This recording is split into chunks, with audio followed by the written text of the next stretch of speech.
السلام عليكم ورحمة الله وبركاته. أهلا بكم أعزائي المشاهدين في حلقة جديدة من برنامج القرآن الكريم والإعلام.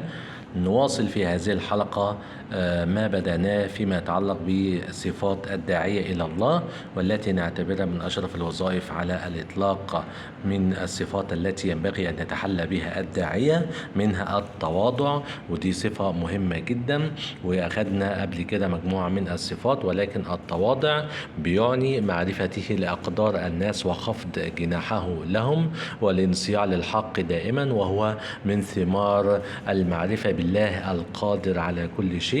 التواضع، من تواضع لله رفع كما نقول. التواضع من صفات العلماء، التواضع من صفات الداعين إلى الله سبحانه وتعالى. وبالإنسان المخلوق من ضعفه الداعية يحتاج إلى التواضع لما يلي: الداعية الطبيب أو طبيب، والمريض لا يقبل دواء طبيب متكبر، لازم يكون الطبيب متواضع. التعالي بينفر الناس ويجعلهم يصمون آذانهم عن سماع المتعالي، وإذا تسبب الداعية بتعاليه في انصرافه عن الناس حمل وزرهم ووزر معصيتهم.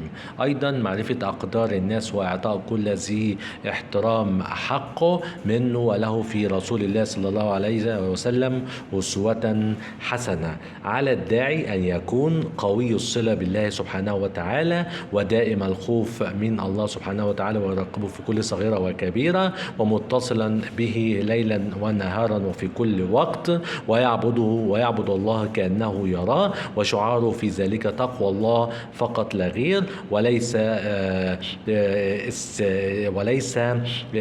وليس إنني أنتظر الثناء والشكر من الناس، ولكن لابد أن يكون عبادة الله وحده فقط لا غير خالصة له، والبعد عن كل حرام ومكروه، واجتناب الشبهات فيترك الحلال أحيانا مخافة أن يقع في الحرام. الداعية إذا تهاون الناس في أمر دينهم وسموا الحرام بغير مسماه نجد ما يزال ثابتا على الدين وقيمه ومبادئه، وأمور كثيرة قد تكون بسيطة في أعين الناس وهي عند الله عظيمة، كالرشوة باسم الأكرمية، والانصراف من العمل قبل مواعيده الرسمية أو الحضور بعدها، أو أن يثبت حضور من لم يأتي للعمل، أو استخدام أدوات العمل في أعمال شخصية وغيرها.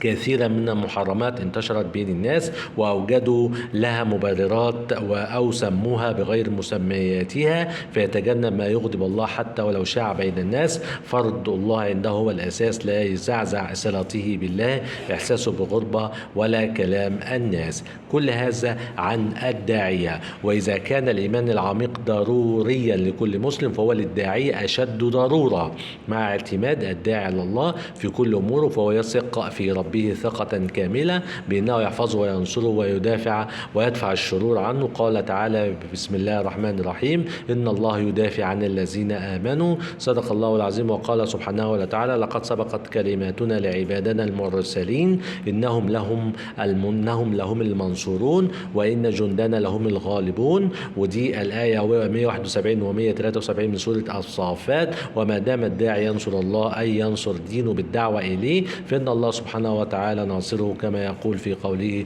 سبحانه وتعالى: بسم الله الرحمن الرحيم: ولينصرن الله من ينصره إن الله لقوي عزيز، الآية 40 من سورة الحج.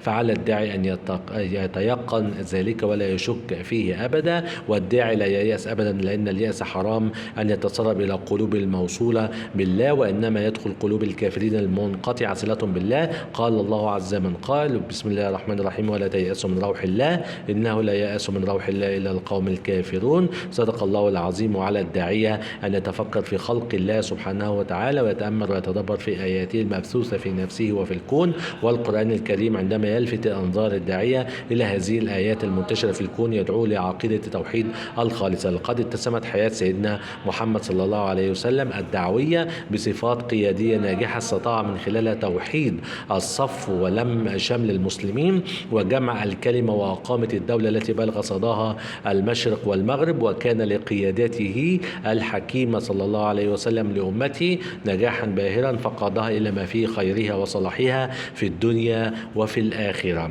وكان وراء ذلك النجاح والتميز بعد توفيق الله وعونه صفات قيادية لا تتوفر إلا في سيدنا رسول الله صلى الله عليه وسلم، وشمائل وأخلاق كريمة أهلته صلى الله عليه وسلم لأن يكون مثالا ونموذج كاملا في القيادة الحكيمة الناجحة القادرة على السير بالأمة إلى تحقيق الأهداف والغايات التي جاءت من أجلها رسالة الإسلام. وفي هذه المقالة سنذكر على عجل أهم الصفات القيادية المتمثلة في شخصية الداعية، زي ما قلنا: العفو والتسامح لكسب الولاء وولاء من يقودهم في قيادته، كما قال رب العزة: بسم الله الرحمن الرحيم: ولو كنت فظا غليظ القلب لانفضوا من حولك. فكان النبي صلى الله عليه وسلم متسامحا يعفو عن المسيئين ويلتمس لهم الأعذار ويتجاوز عنهم، فشمل عفوه الأعداء فضلا عن الأصدقاء. كل هذا يتمثل في بالإضافة طبعا للتواضع، للإيمان، للصدق. كل هذه الصفات لابد أن تتميز في الداعية حتى يتحقق له